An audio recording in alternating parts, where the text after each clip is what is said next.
afternoon and welcome to Live at 4 on this snowy Wednesday. How are you doing? You're feeling a little under the weather today. Yeah, I think the cold weather's finally gotten to me. I've got a cold. Yeah, everybody's getting sick this time of the year. Soldier through. Well, it's good timing because Dr. Zorba Pastor will be here later this hour. I got some questions for him. Yeah. So he'll be taking your calls. We'll let you know when to call in. That's coming up. But first, here's what's making news on this Wednesday. Investigators have revealed the cause of an explosion in Westport this morning. A Rock County development is eyeing an area of town that is raising some eyebrows, what leaders in the town of Beloit are saying today. And Democrats have declared victory in Kentucky after key elections there last night. We'll share the latest. Let's take a look outside today to the News 3 snow globe. It's been snowing on and off all day this afternoon. Oh, is that a pretty picture? Yeah, it is a pretty shot. The weather words, though, bundle up. The cold follows the snow, and we're following Dana in the backyard weather patio. A little chilly. Oh, look at how pretty it looks. And it's snowing right now. We do have some light flurries that just finally kicked back off in Madison. Looking at our live WISC-TV sky cam, right now we have a mostly cloudy sky with this light snow kicking back up. The last few hours gave us a little bit of a break in the snowfall, but we, of course, have removed that alert day for the day as the winter weather advisory has been canceled. All the snow coming down right now, only going to add about another quarter of an inch of accumulation. Notice most of the snow north of Madison, areas to the south. We have seen a few wintry mixed spots.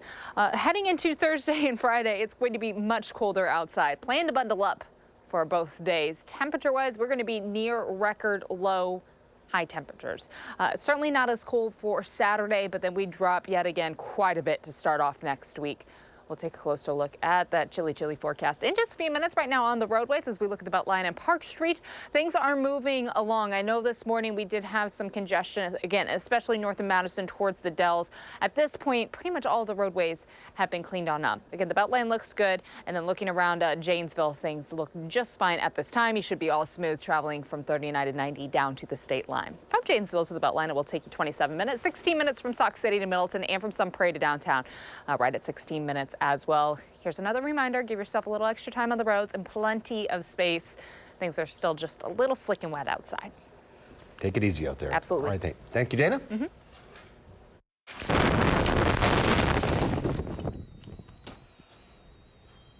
That is video from the town of Westport this morning where an explosion was caught on camera at a house. Danica Lewis has more from the responding fire chief this afternoon. Danica? Well, Susan, we do have new information to share this afternoon in relation to that explosion. It was the result of a car running inside that garage, building up carbon monoxide levels, and then something ignited. This happened right around 8:30 this morning in Westport, as you mentioned. It was originally called in as a structure fire, but fire crews were then told there was an explosion involved with windows blown out of that garage. Now, once they arrived, they did read high levels of carbon monoxide inside that garage. They got everyone out safely. No one was injured. But as the temperature does get colder and colder, Middleton Chief Aaron Harris is reminding all of us to stay vigilant.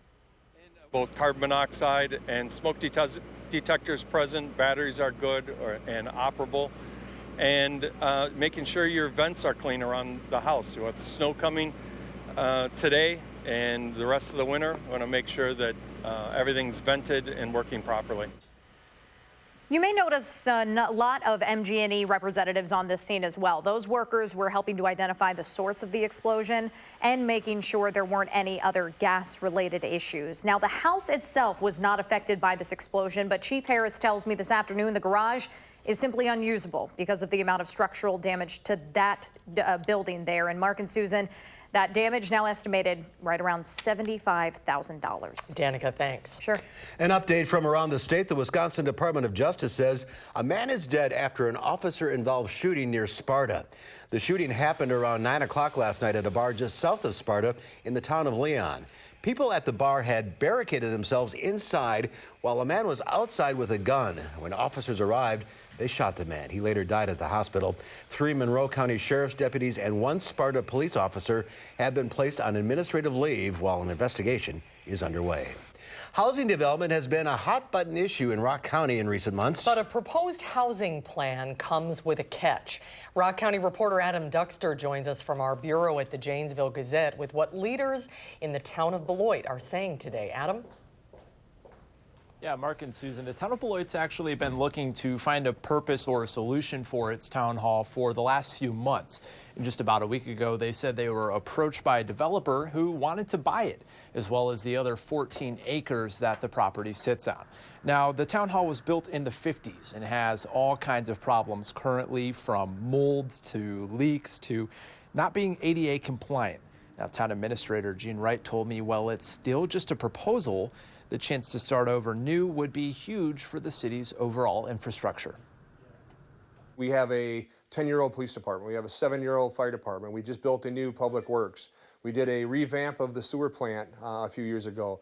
Last year, they rehabbed our fire station too. With that last component of the town hall being put into place, our infrastructure, as far as town buildings, we're looking at 40 to 60 years before you'll ever see a need for those again. Now, the developer would use the space to put in several duplexes as well as other multi-unit living spaces. And Wright says, should the town board approve the plan, that process could start relatively quickly. And then the township would look to go further with their current space and actually end up building a new one several years down the road. Adam Duxter live in Janesville. Adam, thank you. A conservative law firm is teaming with the school voucher group to sue state education officials for allegedly skewing test scores. School Choice Wisconsin and the Wisconsin Institute for Law and Liberty claims officials withheld voucher student test scores for a day and skewed them to make it look like the students performed poorly. The groups argue that state law requires all data to be released at the same time. Mexican authorities have arrested a suspect who may be connected to the ambush of 9 Americans in northern Mexico. The suspect was found holding 2 bound captives in a car, but the person's involvement in the massacre of 3 women and 6 children is unclear. Some survivors are hospitalized with gunshot wounds. The victims belong to a breakaway group once associated with the Mormon Church. 8 children survived, including 13-year-old Devin Langford, who was able to hide 6 of his injured siblings in the brush before walking 14 miles for help. Both Democrats and Republicans are claiming victory a day after voters went to the polls for a variety of local and statewide elections. Democrat Andy Beshear held a news conference about his plans for Kentucky after claiming victory in that state's governor's race. Beshear leads incumbent Republican Governor Matt Bevin by 5,000 votes. The race is still officially too close to call, and Bevin isn't ready to throw in the towel. President Trump, who won Kentucky by 30 points in 2016, traveled to Kentucky on election eve to help Bevin. Time to come together and to get to work. We are not conceding this race by any stretch. Republicans did win every other statewide race in Kentucky, including Daniel Cameron, who becomes the state's first African-American attorney general. President Trump pointed to those victories in a tweet today, saying, based on the Kentucky results, Mitch McConnell will win big in Kentucky next year. In Virginia, Democrats took full control of the state government for the first time in more than 2 decades. In 1 week, the nation will hear the first public testimony in the House's impeachment proceedings. Nicole Killian is on Capitol Hill with what to expect. House Intelligence Committee Chairman Adam Schiff announced public hearings in the impeachment inquiry will begin next week. First up, Ambassador Bill Taylor and Deputy Assistant Secretary of State George Kent on Wednesday, then former Ambassador to Ukraine Marie Yovanovitch Friday. Those open hearings will be an opportunity for the American people to evaluate the witnesses for themselves. The transcript of Taylor's deposition has been released. The top diplomat to Ukraine told lawmakers security assistance money would not come until the president of Ukraine committed to pursue the investigation. A panelist asked, "Are you aware that quid pro quo literally means this for that?" Taylor responded, "I am." Taylor also defended a text message exchange with Ambassador Gordon Sondland when he told him it's crazy to withhold security assistance for help with a political campaign. Sondland, who told Taylor there was no quid pro quo at the time, says he now recalls telling a Ukrainian official resumption of U.S. aid would likely not occur until Ukraine provided the public anti-corruption statement. The White House and some Republicans continue to point to the testimony of former special envoy to Ukraine, Kurt Volker, who said he didn't know about a quid pro quo. He was the guy who was in this each and every day working on these issues. And it's interesting, that's the one transcript y'all don't want to talk about. So far, Undersecretary of State David Hale is the only person to appear for closed-door testimony this week after several administration no-shows. Nicole Killian, CBS News, Capitol Hill. The public hearings will be conducted by the House Intelligence Committee. Under rules passed by the House last week, both Democrats and Republicans will have 45-minute blocks to question the witnesses.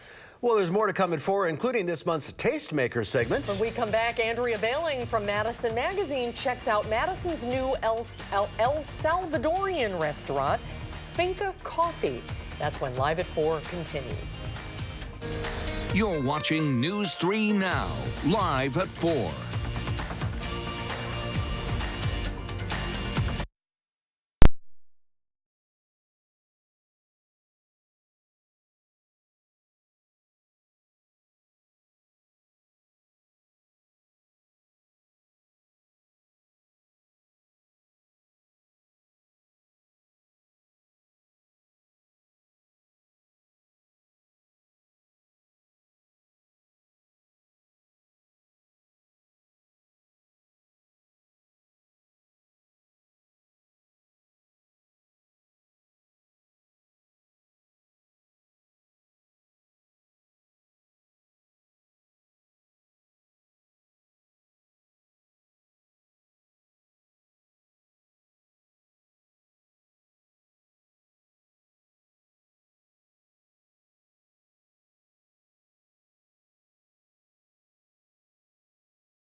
An unusual marketing scheme has caught the attention of the Better Business Bureau. In greeting card style, the marketing materials say, "Holy guacamole, you're gonna avo a baby." Inside what looks like a handwritten note from someone named Jenny B, complete with smudges. Turns out this was a marketing idea from a company called Mother's Lounge, a wholesaler of mom and baby products from Utah. Inside the envelope were gift cards that supposedly totaled nearly $250, along with coupons. On Facebook, one woman said the letter arrived on the anniversary of her miscarriage. Another said she received a letter addressed to her deceased daughter, reading the personal message was hurtful beyond belief. The Better Business Bureau says it is unsure what mailing list the business is using. People are very concerned when they get this because they want to know what list they are on that says that they're pregnant. Mother's Lounge Company officials did not respond to our request for comment, but said in a statement to other media outlets that the people who received the mailer had at one point subscribed to an opt-in list for maternity deals and coupons through a third-party marketing company. Information, it says, is only used internally. Stocks pulled back on Wall Street amid a report of a trade deal with China is now delayed. The Dow Industrial is down a fraction, closing at 27,492. The Nasdaq off 24, but the S&P 500 managed a 2-point gain. Well, Madison has a new restaurant it probably didn't even know it needed. It's called Finca Coffee, and it pairs Latin street food with expertly roasted coffee. Sounds delicious. Our tastemaker, Andrea Bailing, checks it out for this month's Tastemaker. Yeah, so the national bird of El Salvador is the terragos, and it's a cool-looking bird. And if you have a coffee farm that's doing things correctly environmentally, you get shade-grown coffee, really cool trees. That's a great and perfect habitat for a terragos to live. And what we're really passionate about is working directly with the farmer. For those who don't know, finca, our name, is Central American Spanish, at least, for farm. So finca coffee or farm coffee. So we don't have a middle person buyer. We go directly to the farms. We work with the farmers. We're really proud to work with a couple of female coffee farmers in El Salvador. We pay beyond fair trade prices. We roast it. We create 5 jobs there. We bring it to Madison about once every other week via air. Wow, and paying more than fair trade. Why is it important for you to make coffee the way you guys do? Because it has an impact on people in El Salvador. We can make a difference in people's lives. We work with farmers who also help build clinics and schools in the communities for their workers. We know environmentally we're not using harsh herbicides and pesticides, and it gives a better flora and fauna for birds like our logo, the terragos, the national bird of El Salvador. At the front of your shop here, what are those? It's called a cold brew system. It comes from Taiwan. It's called the Yama cold brew system. And what we do, it makes it unique, is that instead of using just water, we actually use ice in the top. It filters down through a paper filter, the coffee, then a ceramic filter. What looks like a still is actually an aeration. And anytime you aerate coffee or bring air into it during the process of brewing it, you actually help sweeten the coffee. So it gives it this really cool, fruity, deep, rich flavor. And we've got a couple of your guys' signature dishes on the table here. Can you tell me what we have? Yeah, so first of all, we have the pupusa, and it's pupusa, and it's the national dish of El Salvador. And it's a really simple food, but it's a great food. So you use the same maseca or corn flour and water to make the tortilla. And then you put a stuffing or a filling in. That one you're trying is called chicharron and queso, or basically a pork and cheese. We have for vegan or vegetarian options. We also have just bean or bean and cheese. Okay. Different combinations, served with a side of a semi-spicy coleslaw and then the tomato sauce. You're eating it like I would, a gringo, but down there, a Salvadoran. They just tear it, use their fingers like that. And then, and then just like a little bit of coleslaw like that, and then dip it in there. That's much easier than what I just tried to do. It doesn't look as nice, but it's a heck of a lot easier and more fun. So that's how we eat a pupusa. Yeah, they're all over in El Salvador. There's street vendors of pupusas. There's stores or shops called pupusarias. Oh, wow. And so they're everywhere. People eat them for breakfast, lunch, dinner.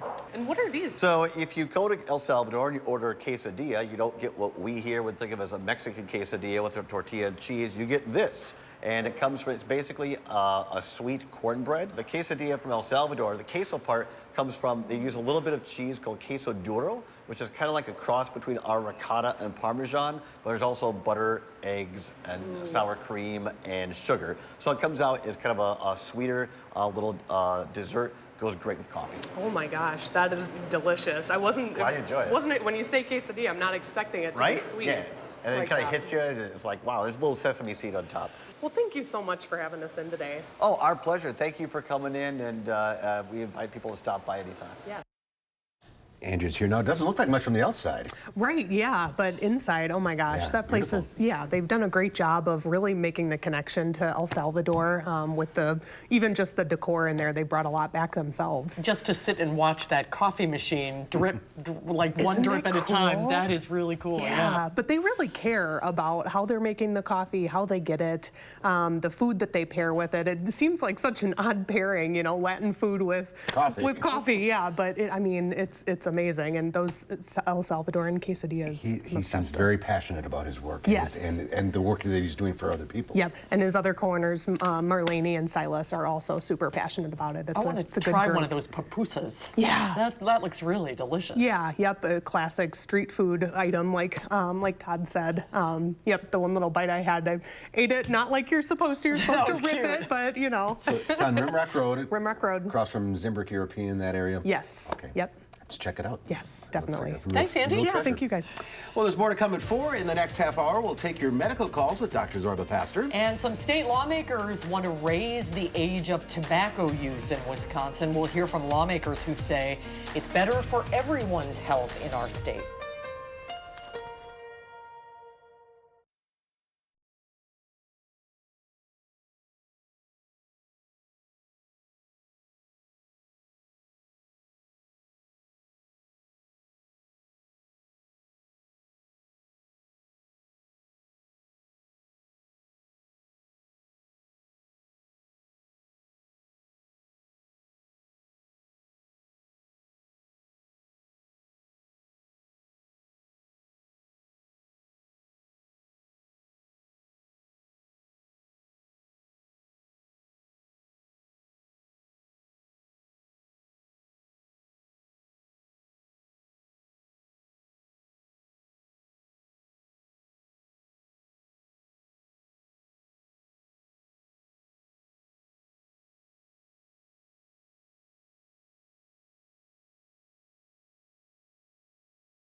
Take a look at this. A unique weather phenomenon has left this Finnish beach covered in weird balls of ice. The egg-like formations are piled up along the shore. Experts say this happens when turbulent water breaks up layers of slushy ice, and that sticks together and they build upon each other. As the waves crash, they spin the ice in place, causing balls to form. Locals say they've seen this phenomenon before, but never on this large of a scale. It's beautiful. It's we did that cool. just for you, Dana. Isn't that cool? Yeah, that's Have you ever seen that before? I've never seen that. Beautiful pictures. On lakesides like that, again, with the turbulent waters, sometimes you can see that happen. I've never seen it in person. Yeah, no, very cool. Pretty cool. Well, the holiday season officially arrives for Starbucks fans tomorrow. The coffee chain is rolling out their annual holiday-themed cups tomorrow. These cups will contain special festive beverages like the peppermint mocha, toasted white chocolate, and eggnog latte, among many others. A perk for customers: if you buy one of these drinks, you get a free limited edition reusable red cup. And if you bring that cup back after Every afternoon in January, there we go, you'll get 50 cents off a holiday beverage. I like the reusable cups. Yeah, they're all about recycling there now. Absolutely. A lot of people collect them too. Do It's they? kind of fun, yeah. Yeah. Yeah, it's coffee drinking weather. It is cold weather on the way for us. So get your hot chocolate ready, get your coffee ready, get all that Kleenex. ready. Yeah. Cough drops. The checklist is on. Look So right at now we that do have some picture. flurries. Yes, starting to fall. Sunset is just about 20 minutes away. And we'll see the flurries wrapping up by overnight. Take a look at your forecast after the break.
We have light flurries now falling around, mostly cloudy sky and sunset again just about 20 minutes away. And it's going to be a little dark and a little cool outside for this evening. Here's a live look with our Edgewater sky cam.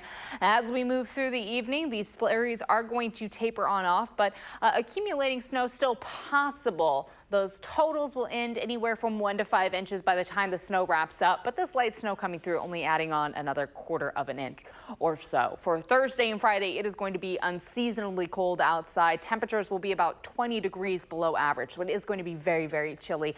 And then by Monday, Tuesday, and even Wednesday of next week, we could be nearing some record cold lows and low high temperatures. So plan on this cool weather staying around with us for some time. Looking at our Doppler track, the snow has really settled back on in. We did get a bit of a break this afternoon, a little bit of a moment to help clear off some of the sidewalks and roads, but now we do have some light flurries around Madison, but areas to the north, Lone Rock, looking into Sauk County, and around the Dells right now, some lighter snowfall. Again, anywhere from 1/4 of an inch to 1/2 of an inch of accumulation still possible through the rest of this evening. Visibility to the north also just a little reduced right now. The center of this low pressure is just crossing right over the bottom of the state line. Once it gets completely east of us, then all that snow will be out of here. The heavier snow right now is into Michigan. Behind this, cold air moves on in. It is going to be chilly outside for the next few days, so plan ahead you'll definitely want to bundle up, like we were talking about, having the hot drinks ready and making sure everything's nice and warm, ready to go for Thursday and for Friday. Mostly cloudy sky for the next few hours, but will gradually become mostly clear by tomorrow morning. That's going to help our temperatures fall quite a bit. We'll be in the teens for overnight lows throughout the area. For Thursday, we get some sunshine. That is the good news, but the sunshine, unfortunately, isn't going to help us warm up all too much. So if you're looking outside through the window, the sun might be a little deceptive. Temperatures will be in the mid-20s for afternoon highs. By Friday, plan on some overnight lows north of Madison in the single digits. Another very cold start to the day, and in the afternoon, skies will become variably cloudy. That cloud coverage building in late in the day with high temperatures in the upper 20s. So another very cold afternoon. Friday night into Saturday, there's going to be the chance for some flurries, but won't see much accumulation. This light snow is going to come to an end steadily. It'll take its time over the next few hours, and then our skies will start to clear up once we get past midnight. Anywhere from 8 to 15 miles per hour for those wind speeds. And temperatures will be much colder to start off the morning, near 16 for our overnight lows. Early in the day, you'll want to bundle the kids up for that bus stop.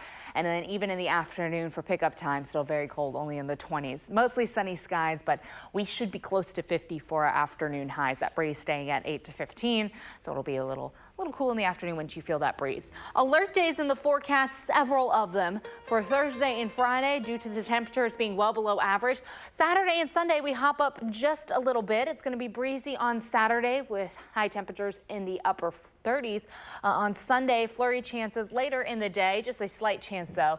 And then as we get into Monday, Tuesday, and Wednesday, these alert days are due to those temperatures. The record low high temp for the start of the week in the mid-20s, and we're looking at high temperatures in the lower 20s. Those overnight lows likely going to drop to the single digits, near record-breaking low temperatures as well. So a very cold stretch for the start of next week. And even as we look towards the end of that 10-day outlook, likely going to stay well below average with overnight lows in the 20s. Of course, this is not ideal weather for our farmers, not ideal weather for our hunting friends. A lot of folks not quite ready for winter just yet, but it's arrived. Seems early to be talking about the record low high. Correct. It is. This is the snow coming in this much this early is not normal. Temperatures being cold this early, not normal either. So we might see another day or two towards the end of November in the 40s, but right now there really isn't much of a light at the end of the tunnel. Unless you're lighting a fireplace to stay warm. And then a lot of corn still out in the fields. A lot of corn still out in the fields right now. A lot of farmers asking, like, when are they going to get a good day? And unfortunately, I'm messaging you back on Facebook saying, I'm trying. Well, it's not your fault. Saturday, 39. 39 and sunny. So it's still so wet and soggy. Once all this melts, that's still going to be It is not good. Yeah. All right, Dana, thank you. Thank you, Dana. Well, the Queen of England is not amused about the weather. She's updating her wardrobe, in fact. As Cindy Palm reports, she is going fur-free. Queen Elizabeth is known for her stylish fashion choices, but she's decided to ditch fur from her wardrobe.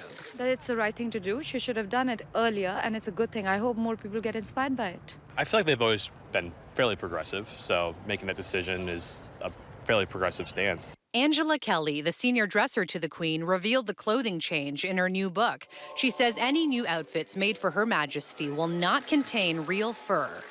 Fur has been part of the Queen's wardrobe for decades, and animal rights groups have criticized royals for wearing it. The Queen has made the decision because she feels, I think, it's in tune with public mood, but more importantly, it's in tune with what she feels comfortable doing now. Palace aides say the Queen won't get rid of her existing outfits, so she'll still wear fur from time to time.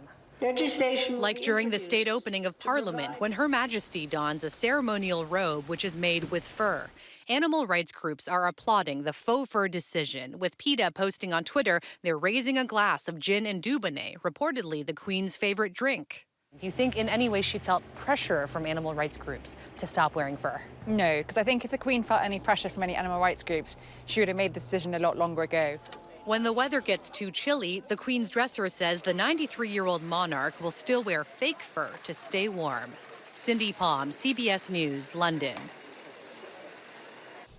The change to the Queen's wardrobe follows recent announcements by luxury fashion brands Gucci and Prada that they have stopped using real fur in their fashion lines. The faux fur looks beautiful. It does. Yeah, absolutely. Good for her. Well, still to come at 4. Before you sit down and stuff yourself on Thanksgiving Day, you can do yourself a favor and help others at the same time. We'll preview this year's Turkey Trot, which raises money for local charities, and we'll tell you how you can get involved when Live at 4 continues.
Here is a live look at the Memorial Union.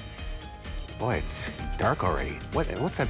Is that snow? Dark and wintry, a little bit of snow flying. Yep, the crew boats were on the water this morning, Were though. they? Oh, yes, they are. They're hardy. All the Hoofer's boats got taken out a couple weeks ago. Yeah. It's done. All right, if you want to eat your weight in mashed potatoes this Thanksgiving, there is a guilt-free solution. Sign up for the annual Festival Foods Turkey Trot. The 5-mile run or 2-mile walk is Thanksgiving Day. It starts at 8 a.m. Liz Kern is the race director for the Festival Foods Turkey Trot. Hi, Welcome. Liz. Good Hello. to see you again. Yes. This not only is a great way to start Thanksgiving, makes you feel like you've earned You can eat, your Thanksgiving you can eat dinner. extra food. But it also raises money for a very good cause. Yes, we work really closely to raise funds for the Dane County YMCA as well as the Dane County Boys and Girls Club. This is our 4th year doing it here in Madison, and it's been a pleasure to be able to raise funds for those great organizations here in Dane County. So how much does it cost to enter? It's $30. Race week it does increase to $35, and then children it's 15.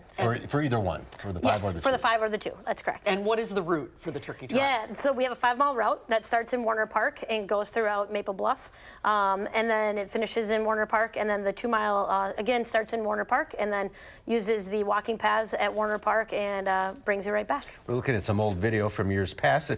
Dogs get involved as well? Absolutely, yeah. So it's one of our fun parts. You know, we really want this to be fun, family tradition, so we want everyone in the family to come out. So you can sign up for the dog jog and bring your friend, your 4-legged friend with. They will receive a bandana as well. And participants get a T-shirt? Yeah, they get a quality long sleeve T-shirt that's giving thanks. This year is a new design that we have, and then they also get a personal pumpkin pie. Oh, that's great. Yeah. Boy, take it to dinner. There's an incentive, absolutely. exactly. Yeah. And does Festival Foods do this all over the state? Yes, actually they do this in 10 different communities all around the state of Wisconsin. It's the 12th annual run for Festival Foods, and once we got the stores down here in Madison, we started doing it here locally as well. So it's been great. We've raised over, our festival has raised over $1 million for the area charities. Wow, and a lot of miles put in too. Absolutely, absolutely. So it's Warner Park, start and finish? Yes. Yep. And if there's snow? We are working on the plan to get that removed so that the routes are good and fun to walk on and be on. All right, it is Thanksgiving Day, 8 a.m., Warner Park on Sherman Avenue. To register, go to festivalfoodsturkeytrot.com. You can go the day of, but it's going to cost you a little bit more. That's right. Yep. So we encourage everyone to register early online, and that way they can guarantee their shirt size and get everything that they'd like. And there's no limit, right? And that's correct. We still have registration open, absolutely. Oh, very good. All right. Happy Thanksgiving. Happy Thanksgiving to you guys. Yes, Hope it warms absolutely. up for you. Yes, yes. Absolutely. Thanks, Liz. Great to see you. Great to see you. Well, do you have a medical question you'd like to ask a doctor? Well, you're in luck. Dr. Zorba Pastor is standing by. There he is in his office in Oregon. The number to call, 270-9933. Hi, Zorba. What are we talking about today? The perils of snow shoveling. Be careful. All right. We'll see you in a minute.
Right now, the Beltline's going just a little slower. East and westbound still moving, but of course, looking at the Park Street exit right now, eastbound going quite a bit slower, stretching all the way through Park Street to John Nolan.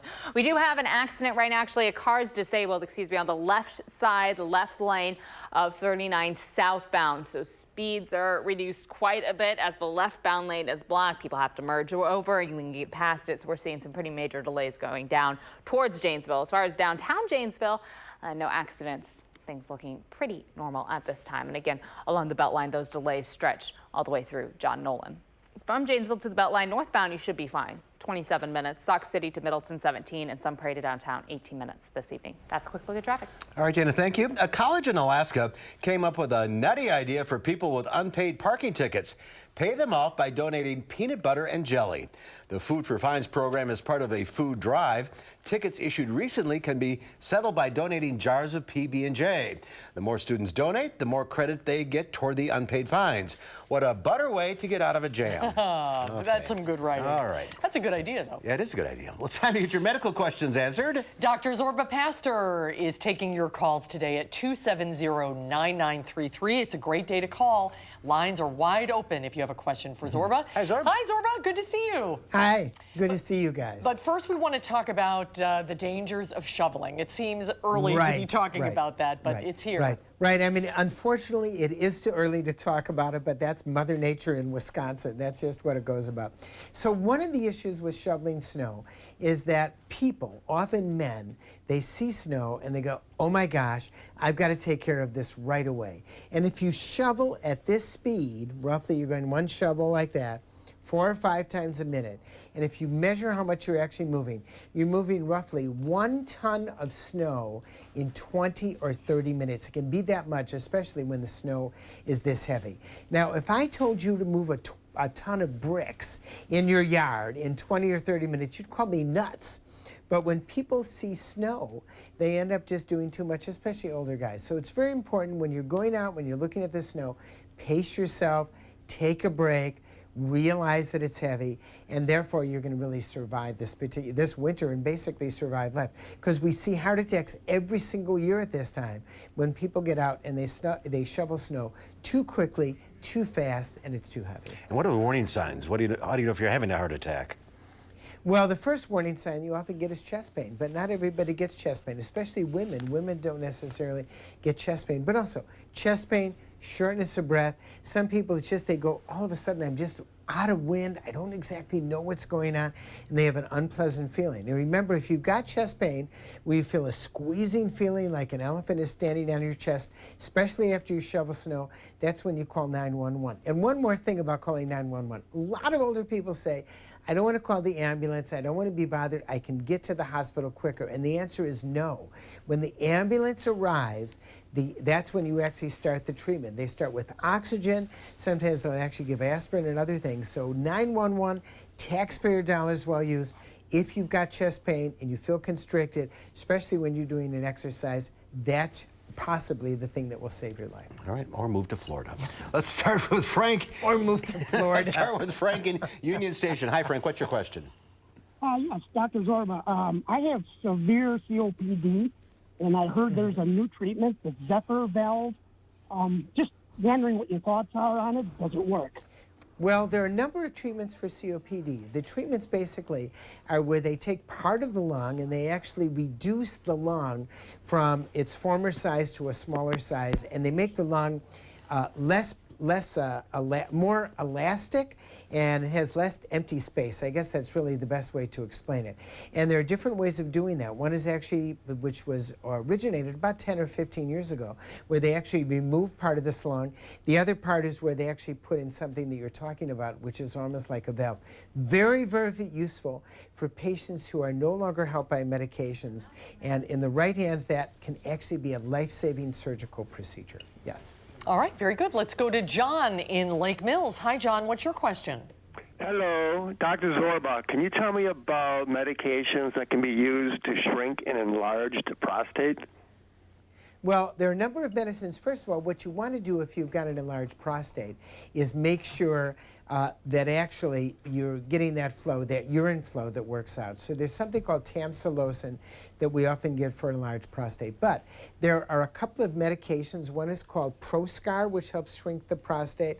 And Proscar, combined with the other medications that can actually shrink it, can actually help people urinate and actually pee better, and that can actually, men can pee better and they can actually do well, and often can do well without actually having surgery. Oh. That's really the key issue. Okay. All right, let's go to Barb in Portage. Hi, Barb. Hi. Hi, which question?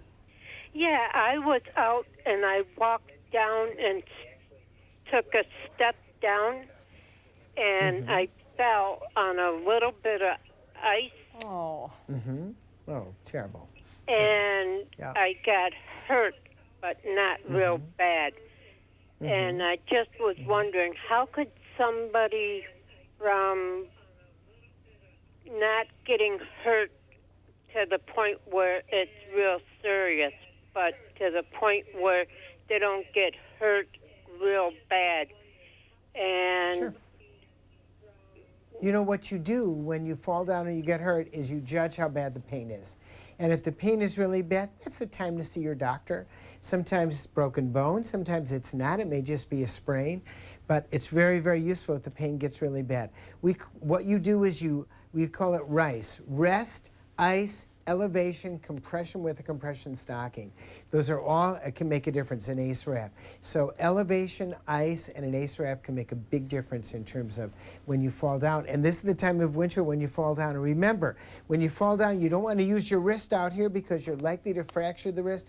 You want to curl up in a ball and you want to try to fall on your butt, because your butt is the softest place to fall and the place where you're least likely to injure yourself. Sometimes you put your hands over your head to protect your head, but don't put your wrist out. That's exactly, right, Susan? that's exactly what I did last winter and broke my wrist. You're so right, Zorba. Yep, good advice. See, that's right. You put your wrist out and then you broke your wrist, whereas if you went like this, you would have had a black and blue mark all over, and on your butt, you may not have even noticed the black and blue mark. All right, now I know. We are out of time. Thanks, everyone, for calling in. We'll do this again soon. Zorba, thank you. Thank you, Zorba. Great to see you. My pleasure. Take care now. We'll have one final check of your forecast coming up.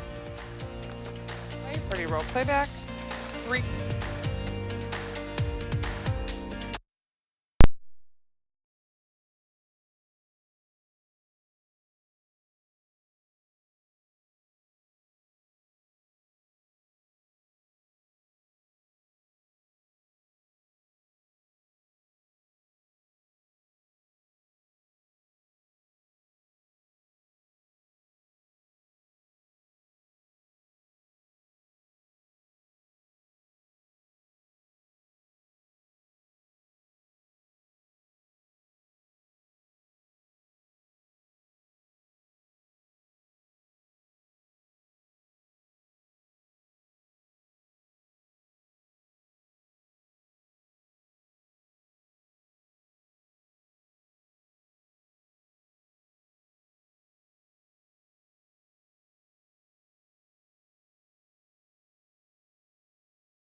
A little more snow in the area. A little bit, yes. We're going to pick up another 1/4 inch to a 1/2 inch, especially north of Madison. Here's a live look right now with our WISC-TV Skycam. As you can see, mostly cloudy, and with these light flurries coming down, it is impacting our drive and our visibility right now. North of Madison, we have the heavier snowfall around Lone Rock into Richland County and Sauk County right now.